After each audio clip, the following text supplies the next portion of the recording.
Greetings, Black family, and welcome to On the Wake Up Radio.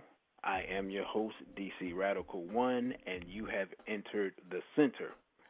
Shout out to Raw on the boards, and also to our wonderful producer, Cindy Ashby. You can check us out at onthewakeupradio.com. We are also on SoundCloud, YouTube, iTunes Podcast, Google Play, Stitcher, Spotify, and now iHeartRadio at On the Wake Up Radio. The title of today's show, Self-Respect is the Foundation for Justice. And this comes from a saying of Dr. Francis Chris Welsing.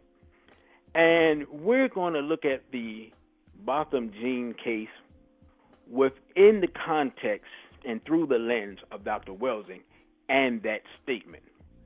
So I'm sure we're all familiar by now with the Botham Jean murder by the, former police officer now, Amber Geiger. And the murder is just one of the murders that have gone on of black people by police in various ways, shapes, and forms. And in reality, I'll be honest, I wasn't really paying attention to the case very closely because I figured I knew the outcome of the case. We have a white woman here who had shot a black man who was doing nothing. And so the only difference in this theme was that Mr. Jean, I believe is actually the proper pronunciation, within his home, apparently sitting down, relaxing, watching TV, and eating ice cream. And so that made the case notable just for the fact the man was murdered in his own home. And the circumstances always seemed murky, but I wasn't following the case enough to really understand what was going on. I didn't understand how she got into his door. I didn't understand all those things. And all those things, if you watch the case, a lot of that was explained. But again, I didn't watch it closely until the end. And so we're not going to relitigate the case. The case is what it is. The man's in his home, he's minding his business, he gets shot. It's murder, plain and simple. She's convicted. Here is where our discussion begins. Our discussion begins at the conviction. Now, this is one of those times, this is one of those cases. This is one of those times where I was completely wrong. This is one of those times where I looked at it, okay, a white woman shot a black man. My thoughts is they're not going to convict her, so there's no need to watch the case and get emotional about something that I know is going to occur. So, when he was convicted, she was convicted, and convicted of murder, I was completely surprised. I looked up and I saw it. I was like, oh, wow, murder? Because, again, I had really thought that the prosecution had overcharged the case. I thought it was more appropriately a manslaughter case. I thought they had overcharged it in order for her to be able to get off. Because murder, I believe, from a legal aspect, implies previous intent. And I felt it'd be difficult under the circumstances to prove that. So, again, I'm not a legal expert, nor do I play one on TV, so I was completely wrong. She was convicted. And so, I saw that and I was like, yeah, I'm not going to get excited. Let's wait to the sentencing phase. And here is where our discussion begins. I see clips of the sentencing phase. And people were sending me stuff. Via social media. Did you see this? And so I look and I see I'm not sure if the lady was a sheriff or a bailiff. I'm not sure what she was, but she's stroking the murderer's hair. And I was taken aback. I was like, I can't remember seeing that before. I was like, that's so it's very disturbing because we have a black woman stroking the hair of a white female who has murdered a black man. And so I found that very disturbing. And then, of course, the next thing people send me, Mr. Jean's brother, who I'm assuming is also Mr. Jean, says he forgives the murderer, again, of his brother. Now, this woman has murdered his brother. I want to say that clearly. This woman has been convicted by a jury of her peers of murdering his brother for no reason whatsoever. She didn't even have enough sense to even realize that she wasn't even near her apartment. She wasn't even on the right floor. It's one of the most ridiculous things I've ever heard. And then he says, I forgive you. And then he asked her in the most, it's one of the most astounding things I've seen in the last 4 or 5 years. And I've seen a lot of ridiculous things. He says, can I hug you, or something to that effect. So then he hugs the murderer of his brother.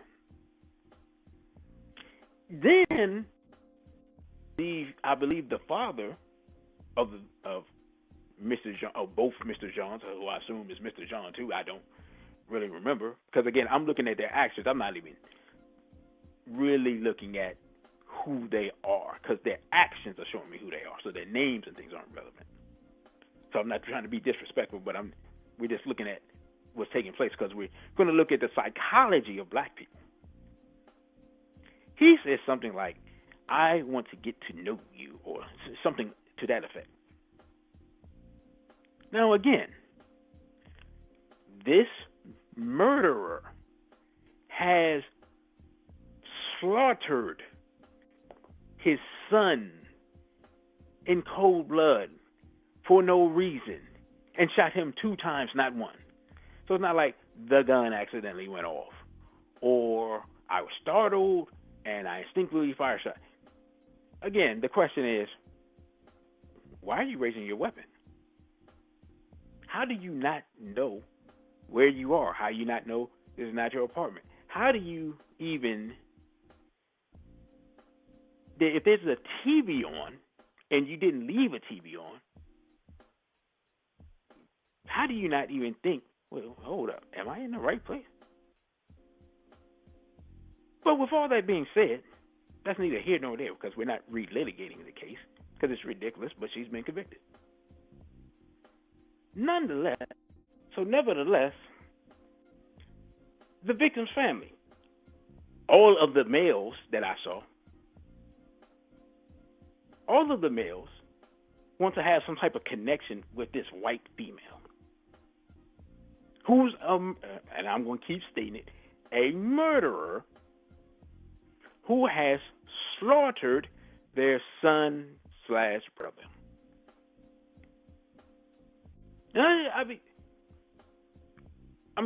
Let's just think about this here. But then, after that happens, then the judge,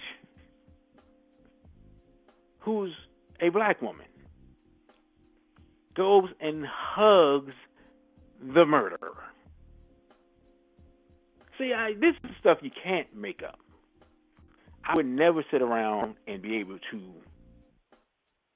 no matter how bad off I think our people are psychologically, I would never think that we would be in a state where this could take place, where we're so sick that a group of black people, the victim's family, the judge, and the bailiff would have sympathy in 2019 for a murderous, racist cop, and would be so sick in their mind that they would have sympathy for someone who's slaughtered a black man. They're all black. He's a member of their family. And in an extended way, a member of the bailiff and the judge's family. Because they're all black. And yet, all the sympathy in the room goes to the murderer. So what do we have here? We have what's commonly known as Stockholm Syndrome. Or as Dr. Bobby E. Wright says, menticide. The death of logical thinking. The inability of black people to see beyond the white supremacist programming that's been implemented upon them that causes them to love their enemies and hate themselves. And so Dr. Francis Curtis Welsing told us what? Self-respect is the foundation for justice. What does that mean? For years, and I mean years, I analyzed that statement, and I couldn't get an understanding of it. And then it dawned on me. I was looking for justice to be something that was implemented by people outside our community. See, us respecting ourselves is not going to affect the people outside our community. That's not how it works. Us respecting ourselves means that we will implement the justice one way or the other. That's what I believe Dr. Welsing was trying to teach us. See, if we go back in history now and we look at the Black Panther Party for self-defense, when they came around in this time where a feeling of black pride and black nationalism was taking place amongst the youth, and these were young people, that self-respect that built up in them made them go police the police. See, it takes an extreme amount of self-respect to give you the courage to do that. Because in your mind, the police are the authority. So what authority do I have to police the authority? But in the mind of the Panthers, the police were not an authority. They were an illegal colonizing force. And so, therefore, if that's an illegal colonizing force, then what? We need a counter force to work against the colonizing force. Thus, the Black Panther Party. But that was not possible without what? Self-respect. See, they said, that generation said, they looked at Martin Luther King and those who were with him getting brutalized and beaten over the head and hit with bottles and rocks and sticks. And they said, oh, nah. Nah, I'm not doing that. That's not how you achieve equality. And if it is, then I don't want the equality. I want something better than that, because I'm not going to be brutalized for my rights, because my rights are endemic to me as a human being. And so that thought, that self-respect, brought about a revolution in consciousness that allowed them to defend themselves. So when the Denzel Dow case took place back in, I believe it was 1967, Denzel Dow was murdered by the police in California. And the Panthers heard about it. They went, they visited the family. They did an investigation. They found that Denzel Dow had been shot underneath his armpits, which means his hands were up. So then they went to the police with their findings. And the police said, well, you ain't going to do nothing. So then they went to the state capitol with their guns. What's the point of me telling this story? The point of me telling this story is to show that psychologically we have made regress instead of progress. Now, if we're being honest, most of us did not expect any justice. But when we thought we were about to receive justice, it wasn't the European that took the justice away. It was a bunch of black people. The judge took the justice away. The judge could have sentenced her to whatever. There are certain sentencing guidelines, but the sentencing guidelines actually revert up, not back. And what I mean by that is, since the 80s and 90s, when they started putting in these sentencing guidelines, I believe when Clinton was in office, most of the time they really want the people to give the higher end. Why? Because they expect black people to be the ones to be convicted. So this is a time where, again, and people talk about infiltrating the system. The system was infiltrated. The judge is black. The bailiff is black. Hell, the bailiff could have pretended she saw a gun and just shot the female and got over with. Thought she had a gun. Ain't that what they always say? Thought they had a gun. And then the family could have talked about the great loss of their son, of their brother, how horrific it was, how much of a tragedy and indeed a travesty it was, how he had so much to live for, how it was unfair, how it was unjust, how he had done nothing wrong, how he was an aid to the community, how it's such a great loss to the community. But no, they talking about, I want to hug the white woman. And the white woman, the thing about it, is that they found texts and emails and message board and all types of stuff where she's all types of racist. She shows no love for black people. But what? We are sick, so we want to love someone who obviously, through word, thought, deed, and action, does not love black people. And so that's the discussion today. The sick mentality of the modern Negro and the lack of self-respect that we have today and the causes of it. And hopefully we can discuss some ways to cure this sickness. But to be completely honest, once it gets to that point, I'm not sure if it can be cured. When you get to a point of trying to love and hug someone who murders a family member, to me, it gets no worse than that. And the reason why is because we all know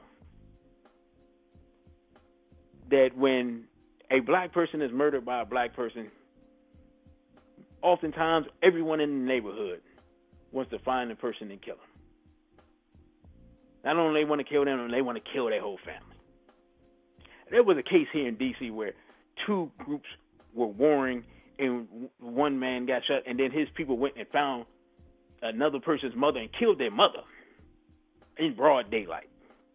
That's how we respond to ourselves, but we never respond like that to the enemy. This generation seems to be under the illusion that white people are bulletproof. That some type of way that they can dodge bullets like the Matrix. Like they can't be physically harmed. And so,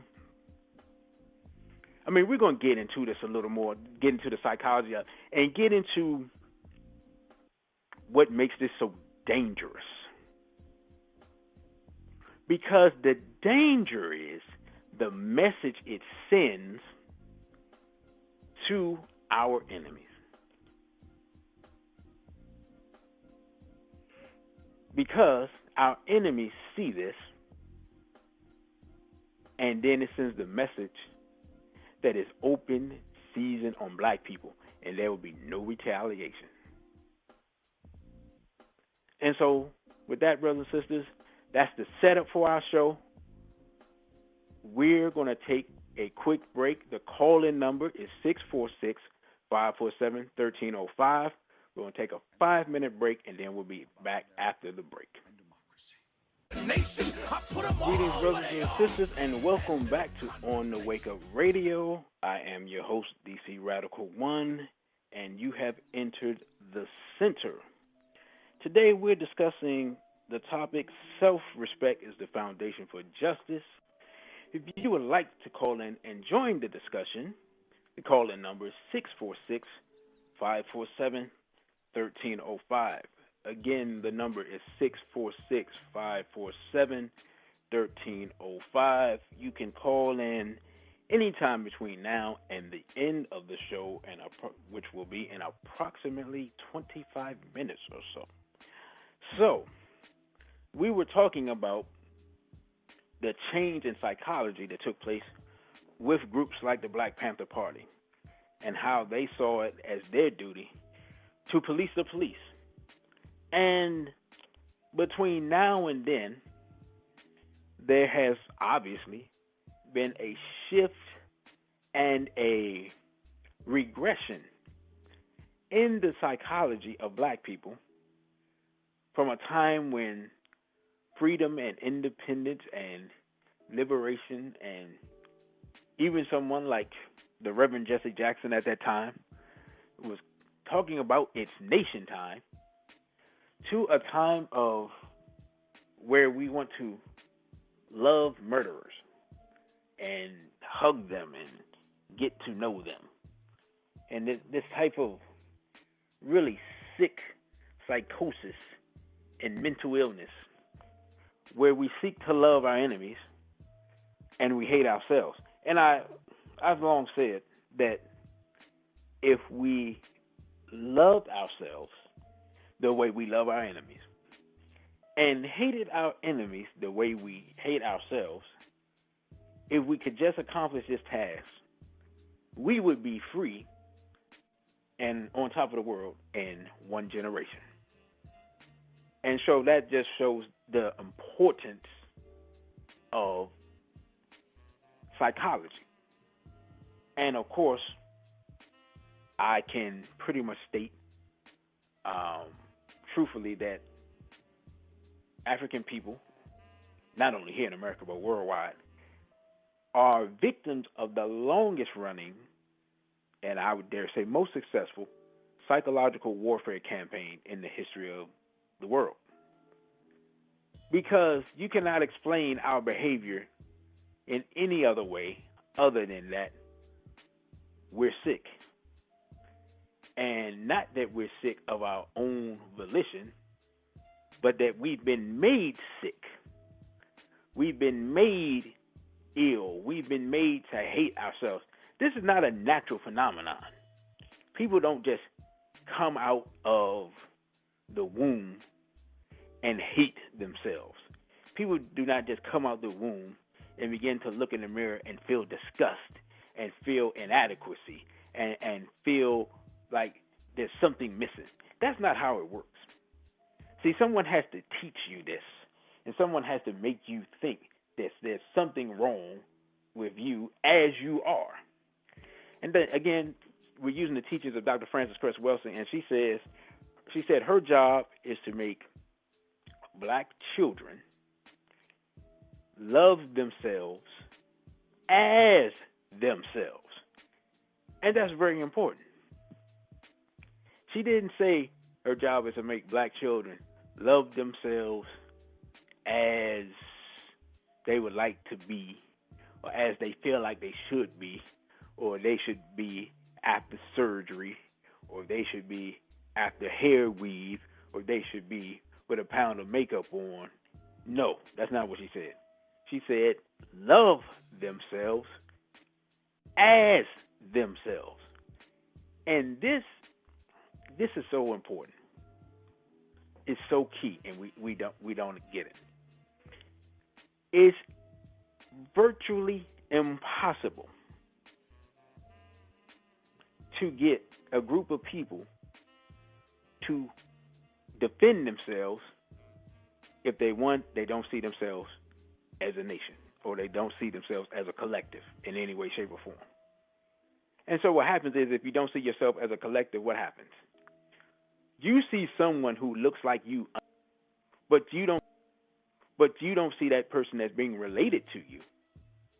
And thus, you don't feel like that attack affects you. So then when that person is attacked, you don't react. And then the next one's attacked. And the next. And the next. And if you're paying attention, you can see a systematic attack. But because you don't see those people as part of you, what happens? It's not an attack. It's only when it comes and takes place where you are, it hits close to home, as they say. Then there's a problem. And this is the current psychological state of the vast majority of black people. Now the question, how did we get from Black Panther Party, Republic of New Africa, Nation of Islam, all those things in the 50s, 60s, Marcus Garvey before that, so forth, so on, up until, I'll say, even the early 90s, to we love you, Miss Murderer. Where have we gone wrong in that case? The most important thing that's taken place to black people as a collective has been the sub-integration into European society and the subsequent disintegration of the black community. See, we never look at it this way. Something has taken place with us as we start being around Europeans more and more. And it's something I've noticed when I started looking at the youth. And I thought about how it was when I was young, and then the people that were right underneath me.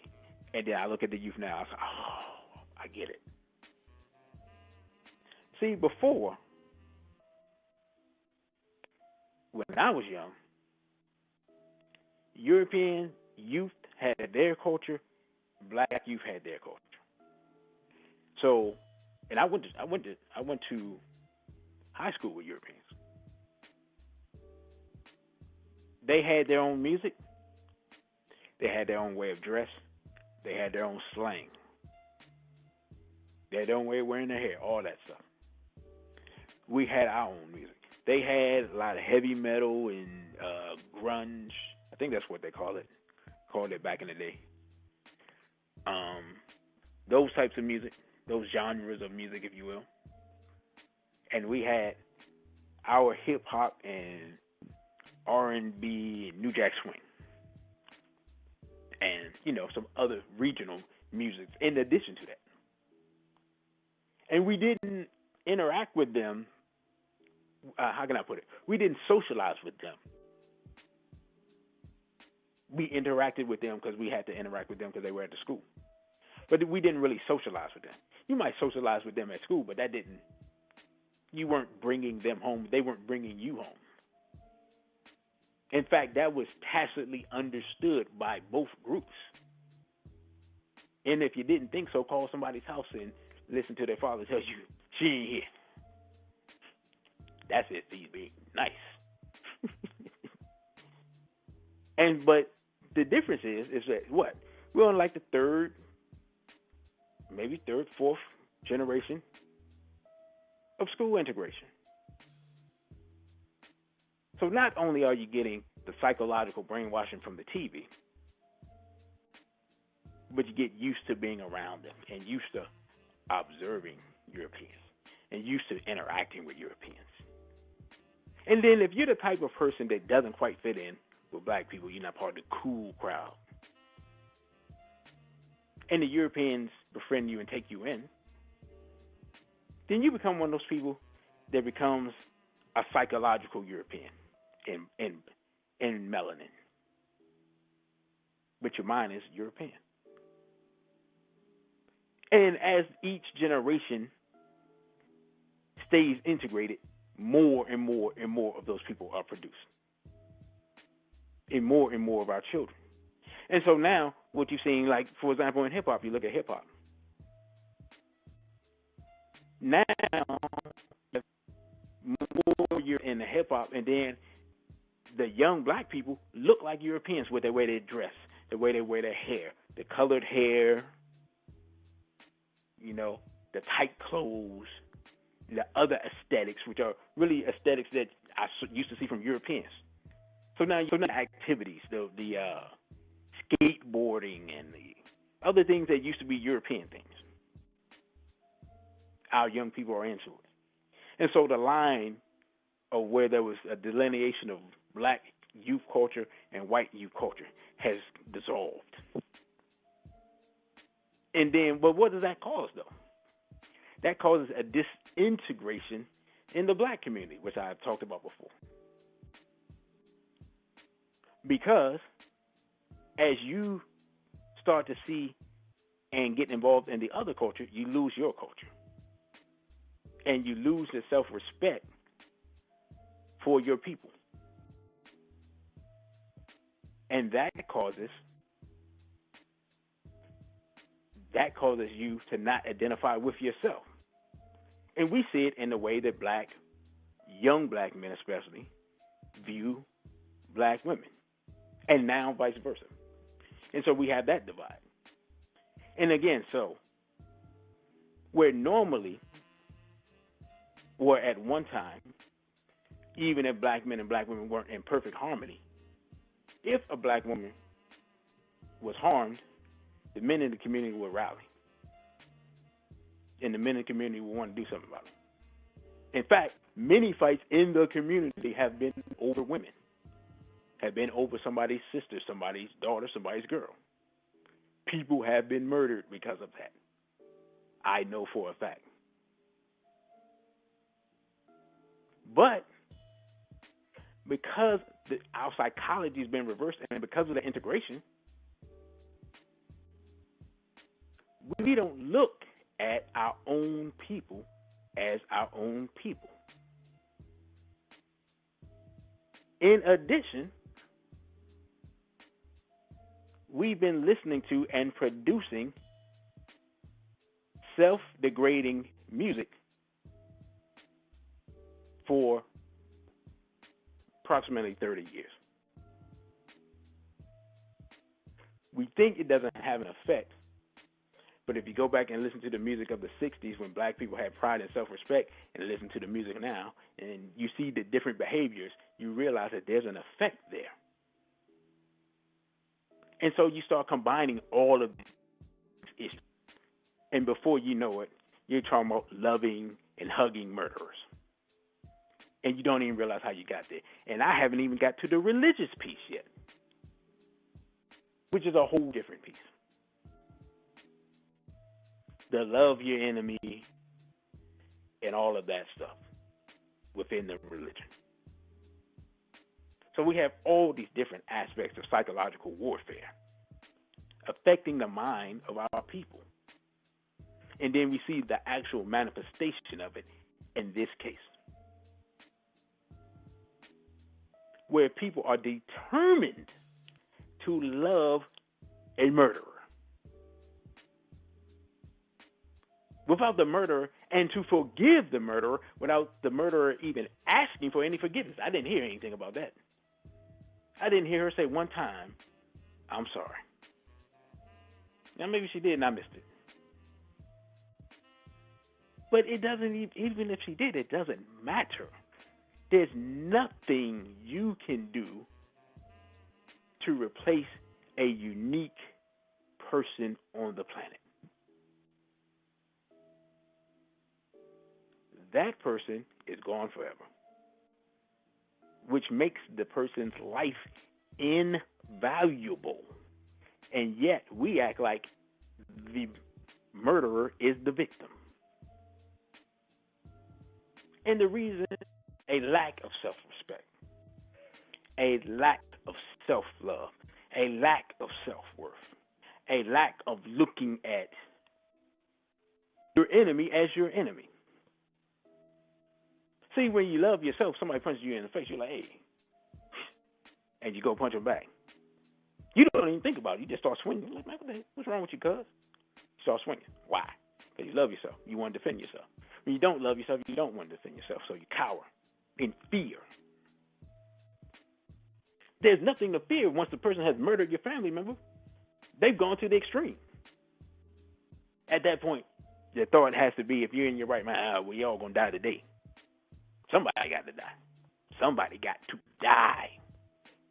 That's the natural reaction. See, I go back and look at when Jeffrey Dahmer murdered several people, there was a sister, I believe, a sister of a victim. And she was in the courtroom and she went off. She said, I hate you. I want to kill you. I hate you, Jeffrey. See, that's a natural reaction. She had love for her family member. She was hurt and in pain. And she wanted, and if she could have got 5 minutes alone with Jeffrey Dahmer, it'd have been on. She would have ripped him limb from limb. And I would have loved it. Because he deserved it, because he's a filthy murderer. And the only difference between him and this beast, she used a gun. She used a gun. In some ways, she works because the man was in his own home, minding his own business. Could have been any one of us, except I make sure my doors are locked. And I keep something near me just in case. And now I got to have several somethings because people getting killed in their own home. So now if you're a black man and you live around Europeans, you got to sit around on alert like John Rambo. Because you could be murdered in your own home minding your business. Why? Because we don't have any self-respect. See, people do that when they feel like they can get away with it. As the old saying goes, it ain't no fun when the rabbit got the gun. See, we forget when Micah Xavier Johnson was in Dallas and he had identified that there were terrorists working on the police force and he went to neutralize those terrorists, rampant police murders were taking place.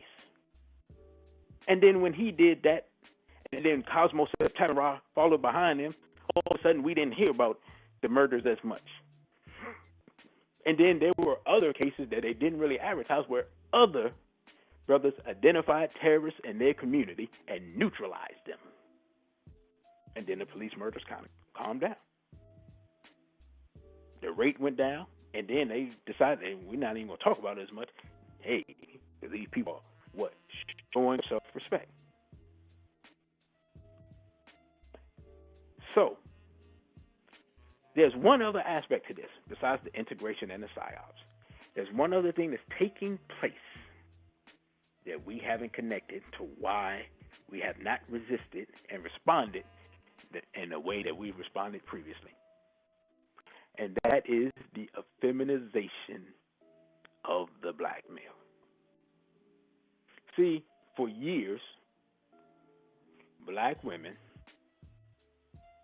have coddled and protected homosexuals and pedophiles in our community.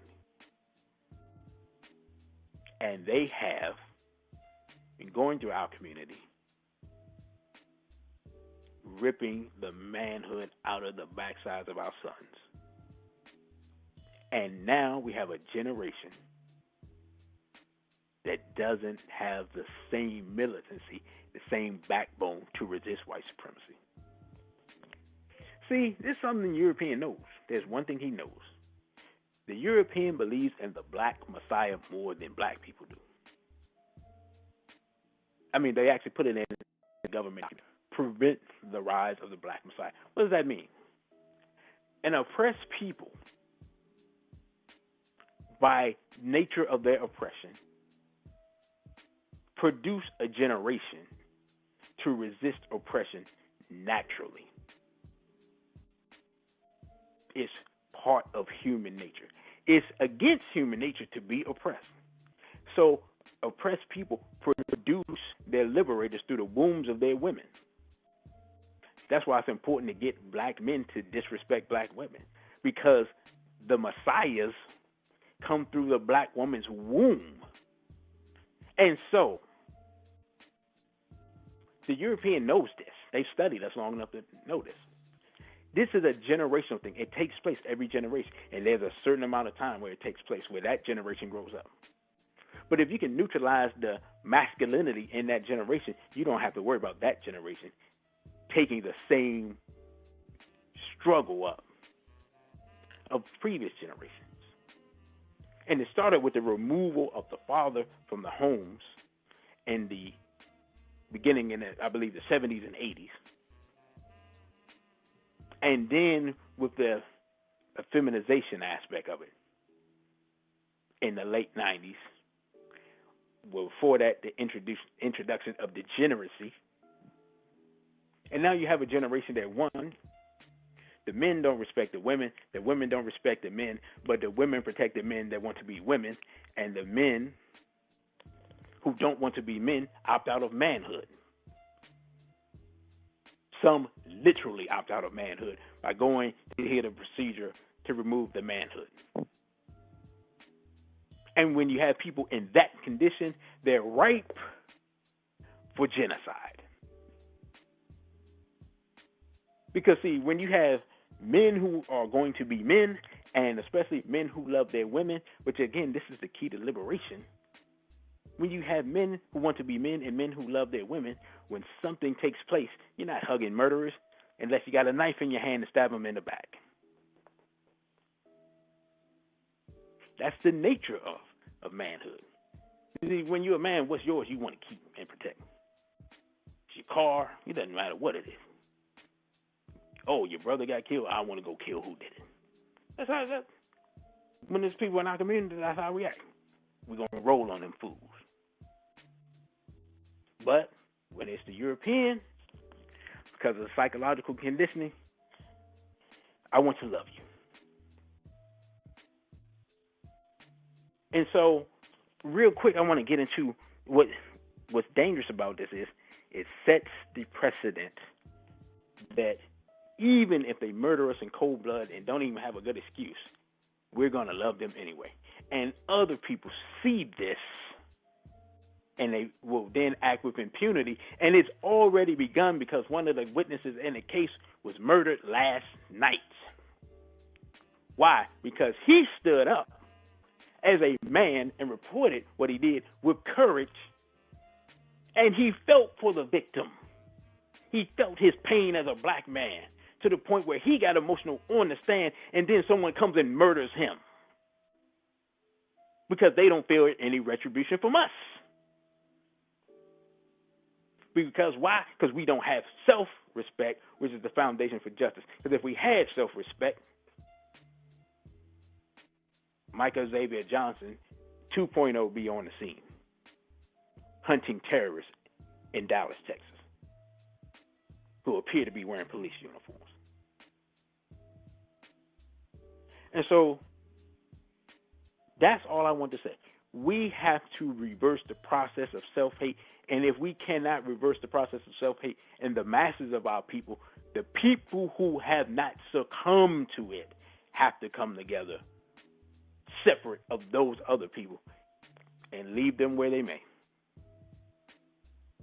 In the words of my brother Cobb, our soul singer, everybody's not going to make it. It's really that simple. So with that, brothers and sisters, got a couple of announcements I want to make, and then we're going to end this show. So first and foremost, myself, DC Radical 1, I will be giving a presentation on October 19th, 6 p.m., The Death and Rebirth of the Goddess Black Woman. This is a free event. It's a lecture I'm currently working on. And if you're in the DMV area, come on out to Everlasting Life, 9185 Central Avenue, Capitol Heights, Maryland, 20743. Again, The Death and Rebirth of the Goddess Black Woman. You don't want to miss it. Also, this Saturday, October 12th, 7 p.m., at Everlasting Life Cafe, 9185 Central Avenue, Capitol Heights, Maryland. The Straight Black Pride Singles Mixer Game Night Edition at 7 o'clock. This is free. You can register for that on Eventbrite. Just look up for SBPM_DC. You find us there. There's a free event. Come on out. Singles Mixer, single men, single women, vegetarian food, fun, games. We're going to have a good old time. You may meet someone special there. And more than likely, the person you meet, they're going to have self-respect. So we had a good turnout. We've had quality people show up, and we hope to continue that success. Come on out. If you're a brother, come out. I've had sisters already purchase tickets. A group of sisters are coming out. Had a couple of brothers come out. Had people that came out before say they're going to come out again.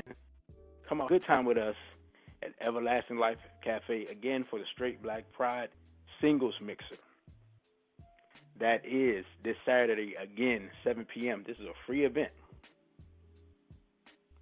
You don't know who you'll meet unless you come. So with that being said, brothers and sisters, thank you all for listening. Going to end the show here. Again, let's think about how we can increase the self-respect in our community. And with that, I'll say Abibi for Hodie and Straight Black Pride.